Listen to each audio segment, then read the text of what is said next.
அட உனக்கும் எனக்கும் நிலத்துல தான் பிரச்சனையா, அட உனக்கும் எனக்கும் நிலத்துல தான் பிரச்சனையா.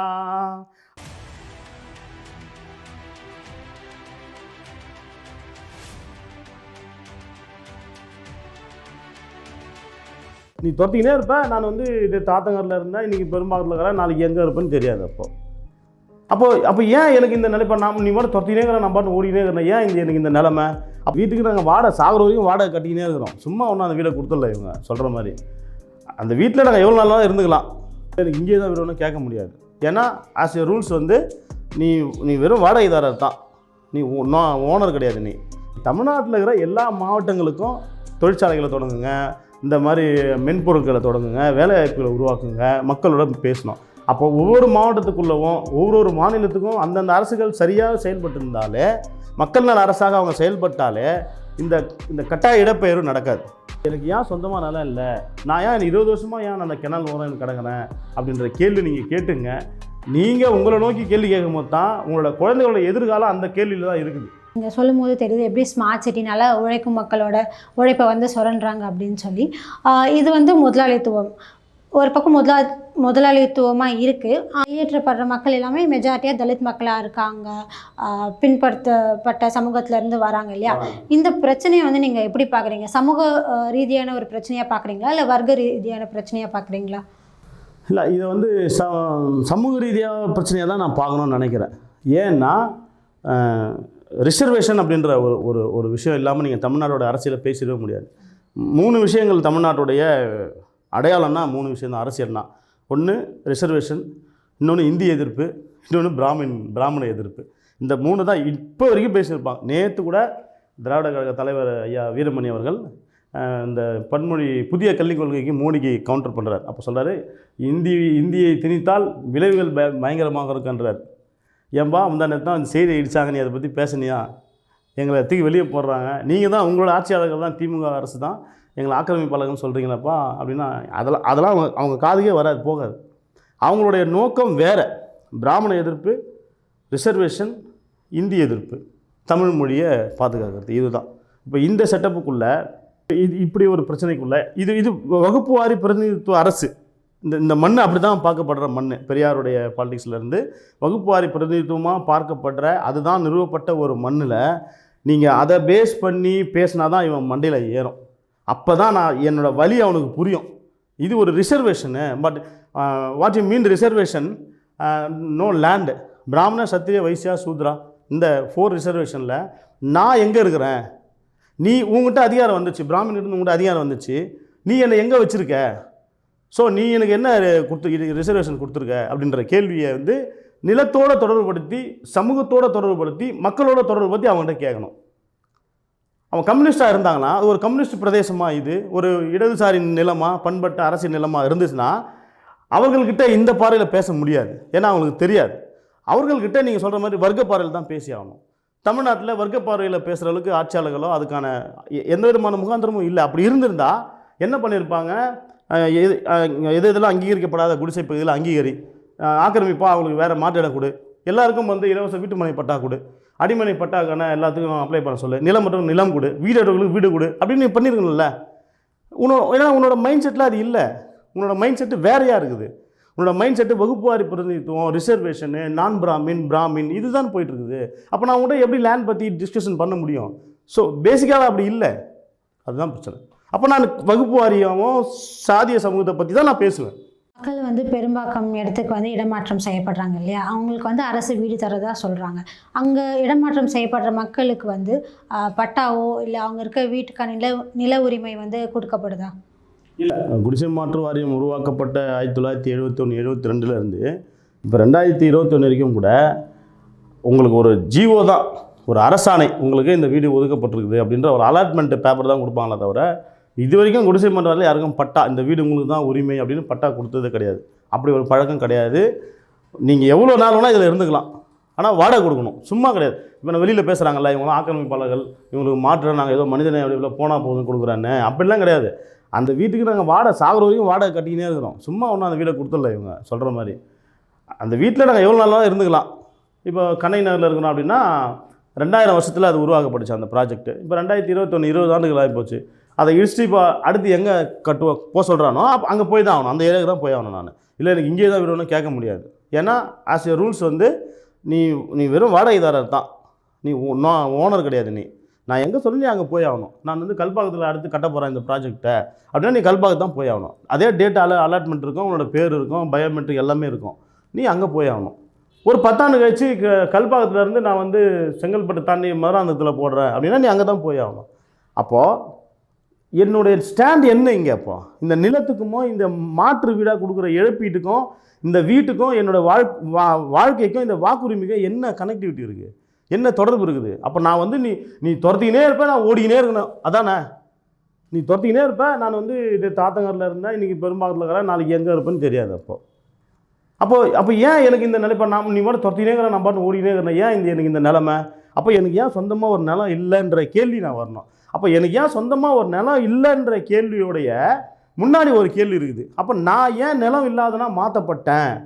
இப்போ நான் ஏன் பெரும்பான்மையாக தலித் மக்களாக இருக்கிறோம், ஆக்கிரமிப்பாளர்னு சொல்லக்கூடிய இந்த சமூகம் சொல்லக்கூடிய நிலைமையில் நாங்கள் ஏன் நிலம் இல்லாத ஆக்கிரமிப்பாளர்களாக தீண்டப்படாத மக்களாக பெரும்பான்மையாக இருக்கிறோம் அப்படின்ற கேள்வியை கேட்காம நீங்கள் வீடை பற்றியோ அந்த வீடு உங்களுக்கு சொந்தமாக உங்களுக்கு அது சொகுசாக இருந்தாலும் கேட்கவே முடியாது. ரொம்ப அபத்தமான கேள்வி அது. கடைசி வரைக்கும் வாடகைதாரர் தான், அந்த வீடு சொந்தம் கிடையாது. எவ்வளோ நாளாக இருந்துக்கலாம், ஆனால் வாடகை கொடுத்துனே இருக்கணும். வேறு எங்கன்னா போக சொன்னால் போயிட்டு தான் இருக்கணும். அதுதான் நிலைமை. வாடகை எவ்வளோ தராங்க? அதுக்கு முன்னாடி ஏதாவது பணம் செலுத்தணுமா? இல்லை, ஒரு வீடுக்கும் வீடு ஒதுக்கும்போது அந்த வீடு கன்ஸ்ட்ரக்ஷன் கட்ட ஆரம்பிச்சதுலேருந்து பயனாளிகிட்ட ஒப்படுற வரைக்குமான ஒரு அமௌண்ட்டு போட்டு வச்சுருப்பாங்க, அலாட்மெண்ட் அமௌண்ட்டு சொல்லிட்டு. 1 லட்ச ரூபா 1.5 லட்ச ரூபா. அதை நீங்கள் வீடு போகும்போது 15,000மோ 20,000மோ வாங்குறாங்க. அதை முதல்ல அந்த பணம் கொடுத்தா தான் அந்த வீடு அலாட்மெண்ட்டு உங்கள் பேர் கொடுப்பாங்க. உங்களுக்கு தான் இந்த வீடு ஒதுக்கப்பட்டுச்சு, இந்த ஏரியா இந்த ப்ராஜெக்டில் இந்த நம்பரில் உங்களுக்கு வீடு வந்துச்சுன்னு 20,000மோ 30,000 அலாட்மெண்ட் அமௌண்ட்டில் பணத்தை கட்டிட்டு அப்புறம் மாதம் 800 ரூபா 1000 ரூபா வரைக்கும் வாடகை வசூலிக்கிறாங்க. மெயின்டெனன்ஸ் சார்ஜ், தண்ணி பிரச்சனை, இது எல்லாத்தையுமே சேர்த்து தான் வசூலிக்கிறாங்க. வந்து வெளியேற்றதும் இடமாற்றம் செய்யப்படுறதுல வந்து எவ்வளோ பிரச்சனை இருக்குன்னு நம்ம பேசிகிட்ருக்கோம். இது வந்து புதுசு இல்லை. அரும்பாக்கம் ராதாகிருஷ்ணன் நகருக்கு முன்னாடி அன்னை சத்யவாணி நகர், முத்து நகர், இந்த பிரச்சனைகள்லாம் தொடர்ந்து நடந்துகிட்டே இருக்குது. 2 நாள் இந்த விஷயம் பற்றி பேசப்படுது, அப்புறமாட்டி இந்த விஷயம் வந்து மறந்து போயிடுது. இதுக்கு ஒரு நிரந்தர தீர்வு இல்லை இதை எப்படி சரி பண்ண முடியும்னு நீங்கள் நினைக்கிறீங்க? இதுக்கு நிரந்தர தீர்வு ஒன்றே ஒன்று தான். 1985க்கு பிறகு சென்னை நகரில், சென்னை மாநகரில், சென்னை பெருநகர் 3 பொசிஷனில் இந்த நகரம் டெவலப் ஆகிருக்கு. சென்னை நகரம், சென்னை மாநகரம், இப்போ சென்னை பெருநகர், மெட்ரோ சிட்டி ஆகிடுச்சு. இந்த 3 நிலைகளில் இருக்கிற இந்த சென்னை சிட்டிக்குள்ளே எத்தனை ஸ்லம் மொத்தம் இருக்குது, அதில் எத்தனை ஸ்லம் அங்கீகரிக்கப்பட்டது, அங்கீகரிக்கப்படாதது அப்படின்றத கணக்கெடுப்பு நடத்தணும். உடனே கணக்கெடுப்பு நடத்தி அங்கீகரிக்கப்படாத குடிசைகளை அந்த நீர்நிலையில் இருக்கிறவங்களுக்கு சென்னைக்குள்ளே வேறு வீடு கொடுக்கணும்.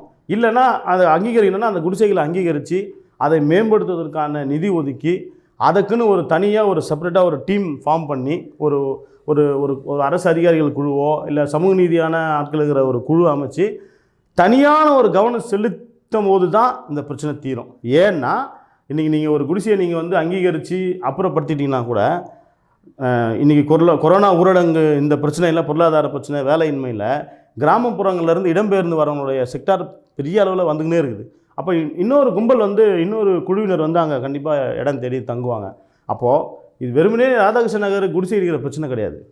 இந்தியாவுடைய ஒட்டுமொத்த பொருளாதாரம், அதனுடைய தாராளமய கொள்கை, விவசாய பிரச்சனை, இதோட ஒட்டுமொத்தமாக தொடர்புடைய ஒரு பிரச்சனையாக இருக்குது. அப்போ கிராமங்களிலிருந்து மக்கள் வெளியேறுவதை எப்படி தடுக்கிறது? எல்லா வளர்ச்சி திட்டங்களையும், எல்லா நிதி மற்ற எல்லா பாலிசியையும் ஒரே நிலத்தில் மட்டுமே கொண்டு வந்து நிறைவேற்றுவது, ஒரு குறிப்பிட்ட பிரதேசம் மட்டும் ரொம்ப பிரம்மாண்ட வெளிச்சத்தோடு காட்டுறதுன்றது முதல் தப்பு. அந்த பாலிசியே தப்பு முதல்ல.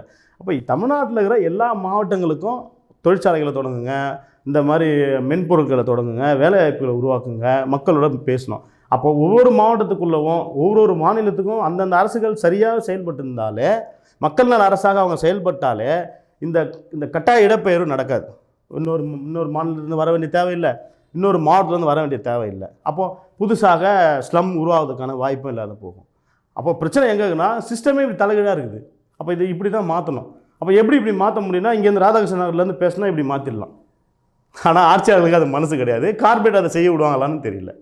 நீங்கள் வந்து தொடர்ந்து கம்யூனிஸ்ட் கட்சிகளும் தலித் கட்சிகளும் வந்து தொடர்ந்து வேலை பார்க்க வேண்டிய தேவை வந்து இருக்குது, அதுக்கான டைம் வந்துருச்சுன்னு சொல்லிகிட்டே இருக்கீங்க.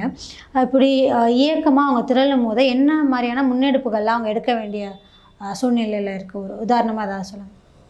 இப்போது நம்ம முன்னாடி சொன்னது தான், இங்கே வந்து சாதிய படிநிலை கொண்ட அந்த செக்ஷரை எதிர்த்து போராட வேண்டிய ஒரு வகுப்பு வாரிய பிரதிநிதித்துவம் அந்த விஷயங்களை பேச வேண்டிய ஒரு அரசியல் தான் ஓடிட்டுருக்கு. மெயினாக பார்ப்பன அல்லாதார் அப்படின்ற ஒரு செக்டர். இன்னொரு பக்கம் வந்து உழைக்கிற மக்கள், பாட்டாளி மக்களுக்கான உழைக்கிற மக்களுக்கான எல்லா அடிப்படைகளும் கிடைக்கணும், முதலாளித்துவம் சுரண்டுது அப்படின்ற பேசுகிற ஒரு செக்டர். இதுதான் communist and Dalit parties and நான் பிராமின் பார்ட்டிஸோடு வச்சுக்கலாம்.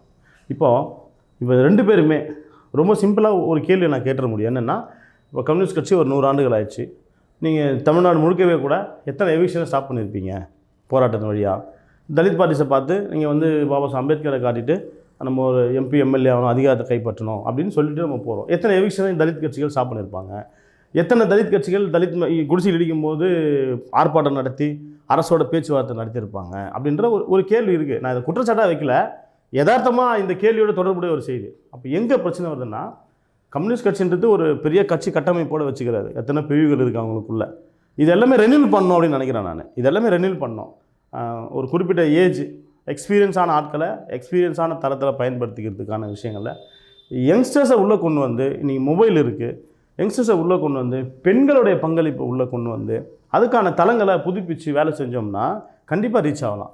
தலித் பார்ட்டிஸை பொறுத்த அளவில் ஒரு ஸ்லம்லேயும் வந்து டாக்டர் அம்பேத்கர் இரவு பாடசாலைகள், அம்பேத்கர் மன்றம் இருந்துச்சு, பெரியார் மன்றம் இருந்துச்சு, பெரியார் பாடசாலைகள் இருந்துச்சு. இன்றைக்கி அதெல்லாம் காணாத போயிடுச்சு.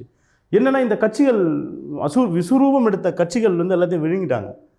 அப்போது விழுங்கிட்ட பிறகு ஒரு ஆக்டிவிட்டாக இருந்த ஒரு ஸ்பேஸை நீங்கள் உடச்சி காலி பண்ணிட்டீங்கன்னா வேறு ஒன்று வந்துச்சுன்னா அது இன்னும் சீரழிவுக்கு தான் கொண்டு போய் நிறுத்துது. அப்படின்னும் போது இந்த போக்கை மாற்றணும்னா நீங்கள் மறுபடியும் பழைய ரிட்டர்ன் இந்த ஓல்டு ஸ்டைல் தான் நீங்கள் வந்தாகணும். மறுபடியும் கீழே வந்து பேஸ்மெண்ட்லேருந்து வேலையை ஆரம்பிக்கும் போது மட்டும்தான் அது சாத்தியப்படுத்த முடியும். ஒரு சின்ன கிராமம் இருக்குது, இல்லை ஒரு ஸ்லம் இருக்குது. அந்த ஸ்லம்மில் நீங்கள் வந்து ஒரு டியூஷன் சென்டர் ஆரம்பிச்சிங்க, இல்லைன்னா பெண்களுக்கான தொழிற்பயிற்சி கூடம். நீங்கள் இப்படி மக்கள்கிட்ட நெருக்கமான உரையாடல்களை நடத்தக்கூடிய பண்பாட்டு ரீதியான வேலைகளை செய்ய முயற்சிக்கும் போது மட்டும்தான் ஒரு குடிசை பகுதியில் எத்தனை பேர் அரசு ஊழியர், எத்தனை பேர் தனியார் செக்டரில் இருக்கிறான், எவ்வளோ சம்பளம் வாங்குறான், எத்தனை பேர் திருமணமானவங்க, எத்தனை பேர் திருமணமாகாதவங்க, எத்தனை பேருக்கு எத்தனை குடும்பத்தில் எத்தனை குழந்தை இருக்குது, இப்படியான விஷயங்கள் தெரியும் போது எத்தனை பேர் வந்து போராட வருவான், அவன் அரசியலை என்னவா புரிஞ்சுன்னுக்கிறான் அப்படின்ற பழக்கப்படுத்தப்பட்ட இந்த தேர்தல் அரசியலோட மயக்கங்களை அங்கே டெலீட் பண்ணி ஆகணும். இங்கே டெலீட் பண்ணாமல் அதுக்கான மாற்று ஏற்பாடுகளை செய்யாமல் நாம் இன்னும் எத்தனை வருஷத்துக்கு இந்த கன்னட ஆர்ப்பாட்டம் நடத்திட்டு போயின்னே இருக்க முடியும்? அப்போ கன்னட ஆர்ப்பாட்டம் எவ்வளோ நடத்தலாம். நம்ம கத்திட்டோம்னா இன்றைக்கி அதனுடைய வெளிப்பாடு தான் க்ளப் ஹவுஸு, ஃபேஸ்புக்கு, ட்விட்டர். அதெல்லாம் உன்னோட ப்ரெஷரை நீ வெளிப்படுத்திட்டு ப்ரெஷ் ஆகி போயிட்டே இரு, எனக்கு ஒன்றும் அது பாதிப்பு இல்லை. அப்போ நேரடியான ஒரு போர் நடக்கணும். அப்போ நேரடியான ஒரு ஃபைட்டுக்கு நீங்கள் யதார்த்தமாக இறங்கி வேலை செய்யும் போது தான் அது நடக்கும். அப்போ அப்படி இறங்கி வேலை செய்யணும்னா நீங்கள் களத்தில் போய் மக்களை சந்திச்சாகணும். புதிய இந்த மாடர்ன் டெக்னாலஜியோடு தன்னை இணைச்சிக்கணும், அது கூட கட்சியை இணைக்கணும். அப்போ கட்சியில் இருக்கிற பழைய சித்தாந்தவாதிகளை வேறு விதமாக அவங்கள பயன்படுத்திக்கின்னு யங் ஜென்ரேஷனை கொண்டு வந்து வேலைகளை செய்யும்போது ஒரு புத்துணர்ச்சியும் உற்சாகமும் வரும். ரொம்ப வேகமாக மாற்றங்களை எதிர்கொள்ளலாம். இப்போ இந்த வாரம் இடிச்சிட்டாங்க, ராதாகிருஷ்ணன் நகர் இடிச்சாங்க, நம்ம பேசினோம். நானும் நிறைய ஃபோட்டோஸ்லாம் போட்டேன், நீங்களும் பேசுனீங்க. அப்புறம் எல்லா தலைவர்களும் வந்தாங்க. யாரெல்லாம் வரலன்னு சொன்னமோ அவங்களாம் வந்து பேசுனாங்க. அது அப்படியே அடங்கி போயிடும். அடுத்த 2 மாதம் கழிச்சு இன்னொரு குடிச்சு இடிக்கும் போது இதே மாதிரி பேசுவோம். இப்படி இந்த எதை சொல்லுவாங்கன்னா, இந்த பழைய கதையே உருட்டின்னு இருக்கிற கதை இப்படி இல்லாமல் நம்ம தொடர்ச்சியாக எங்களுடைய குடிசைகள் ஆக்கிரமிப்புகள் என்றால் நீர்வழி தடங்கள் தான் இருக்குதுன்னா நாங்கள் தயவு செஞ்சு நீர்வழி தடத்தில் நாங்கள் வெளியே வர தயாராக இருக்கோம். எங்களுக்கு எங்களுடைய வாழ்வாதாரமும் குழந்தைகளுடைய கல்வி உரிமையும் பாதிக்காத அளவுக்கு எங்களுக்கு சென்னைக்குள்ளவே மாற்று இடம் கொடுங்க அப்படின்ற கோரிக்கையை மக்கள் வந்து தீவிரமாக முன்வைக்கணும். தாங்கள் நம்புகிற கட்சிகள் இடத்துல, கட்சி பொறுப்பாளர்கள் இடத்துல, இந்த அரசுகிட்ட நீங்கள் பேசுகிற இடத்துல எல்லாம் இந்த செய்தியை நீங்கள் பதிவு பண்ணணும். இதுதான் நிலத்துக்கான முதல் இது என்னென்னா, எனக்கு ஏன் சொந்தமாக நிலம் இல்லை, நான் ஏன் 20 வருஷமாக ஏன் அந்த கிணல் ஓரம் கிடக்கிறேன் அப்படின்ற கேள்வி நீங்கள் கேட்டுங்க. நீங்கள் உங்களை நோக்கி கேள்வி கேட்கும் போது தான் உங்களோட குழந்தைகளோட எதிர்காலம் அந்த கேள்வியில் தான் இருக்குது. 10ஆவதோட முடிச்சுட்டு இல்லை 12ஆவதோட முடிச்சுட்டு வேலைக்கு போகிற குழந்தைகள் தான் இன்றைக்கி அதிகம் ரீசெட்டில்மெண்ட் ஏரியாக்களில். 8ஆவது முடித்த ஒரு பொண்ணை அதுக்கப்புறம் படிக்க வைக்க முடியல, அங்கே ஸ்கூல் இல்லை, சென்னை வெளியே போயிட்டா. அப்போ 3 பஸ் மாறிப்போம், நீ வர வரைக்கும் நான் வயிற்றில் நெருப்பு கட்டினது ஒரு அம்மாவுக்கு பயப்படுறாங்க. அப்பாவுக்கு ஒரு கவலையும் கிடையாது, அவருக்கு குடிச்சிட்டு படுத்துருவார். ஒரு பெண் கல்வி எங்கே இருக்குதுன்னா அம்மா கிட்ட தான் இருக்குது இன்றைக்கி காலகட்டத்துக்கு சென்னைக்கு வெளியே போனால். அப்போது குழந்தைகளுடைய கல்வி உரிமை பாதிக்கப்படக்கூடாது, அவங்க படித்து மேலே வரணும் அப்படின்னா சென்னைக்குள்ளவே எங்களுக்கு மாற்று இடம் கொடுக்கணும் அப்படின்ற கோரிக்கை, நியாயமான கோரிக்கை. அதை நோக்கி நம்ம குரலை எழுப்பணும்னு தான் நான் கேட்டுக்கிறேன். கண்டிப்பாக நீங்கள் எவ்வளோ பிரச்சனைகள் இருக்குது அப்படின்றத பற்றி சொன்னீங்க. மக்களோட கோரிக்கை வந்து சென்னைக்குள்ளேயே வந்து மாற்று இடம் கொடுக்கணும், அதனால் குழந்தைங்களோட கல்வி வந்து மேம்படும். இந்த மக்களோட கோரிக்கையை வந்து அரசாங்கம் ஏற்று மக்களுக்கான தீர்வை வந்து அவங்க கொடுக்கணும் அப்படின்னு சொல்லி நாங்களும் கேட்டுக்கிறோம். இந்த நேர்காணலை வந்து எங்களை சந்தித்ததுக்கு, மக்களுக்கு விழிப்புணர்வு கொடுத்ததுக்கு ரொம்ப நன்றி. இந்த வாய்ப்பை வழங்கிய நீலம் சோசியல் நிறுவனத்துக்கு மிக்க நன்றி நான் தெரிவிச்சுக்கிறேன். தேங்க்ஸ். எல்லாருக்கும் வணக்கம். இந்த வீடியோ உங்களுக்கு பிடிச்சிருந்தால் லைக் பண்ணுங்கள், ஷேர் பண்ணுங்கள். நீலம் சோஷியல் யூடியூப் சேனலுக்கு சப்ஸ்கிரைப் பண்ணுங்கள்.